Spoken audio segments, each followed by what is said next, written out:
for your comments. And Airbus has quite an established and growing position here in the Americas.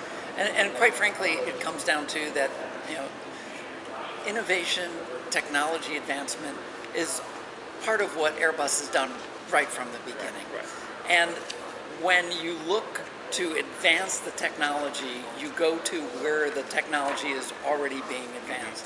And when you evaluate the amount of research and technology and innovation and technology startups and PhD students in the Americas, particularly in the United States, North America in general, there's a lot of activity going on.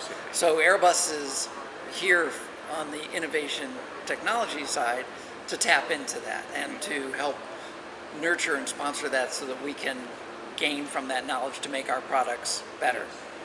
Can you explain that what do you show the technology in this air show now, the new technology?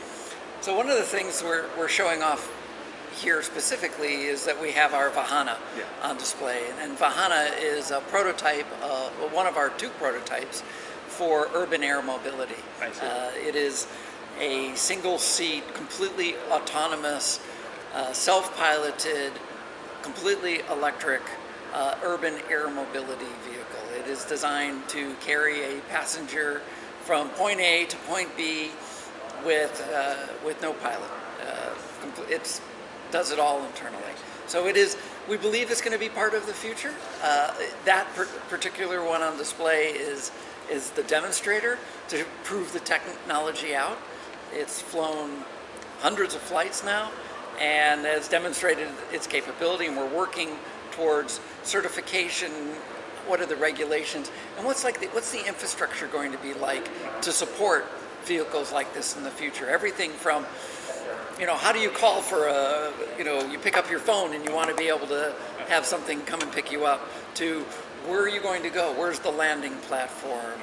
All those things are what that project is exploring. Yes.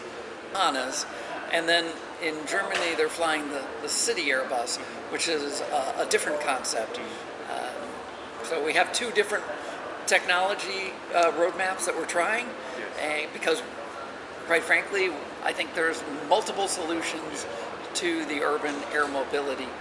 In Singapore, out in the harbor, they're running cargo operations. Oh, yes, They have it's a pretty good sized vehicle that can carry a couple of kilos out to the ships and deliver them and then come back. This is designed for human transport. So that's a big step. Yes. How long that you think in the future? 2 years or 3 years? I think it's going to be a little bit longer than that. I think, and it's not paced by the technology.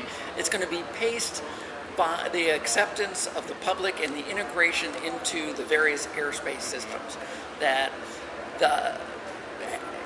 you have to make sure, like we have with airliners, that they are all appropriately scheduled and deconflicted, and you don't have problems. You can't just start flying these around and hope for the best.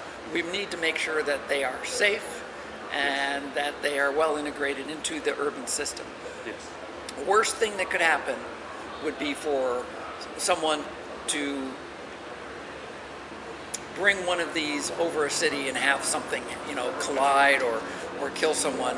And while that is always a risk, when trying new things, you don't want something like that to happen in an urban market, because it would potentially be a death nail to the entire future.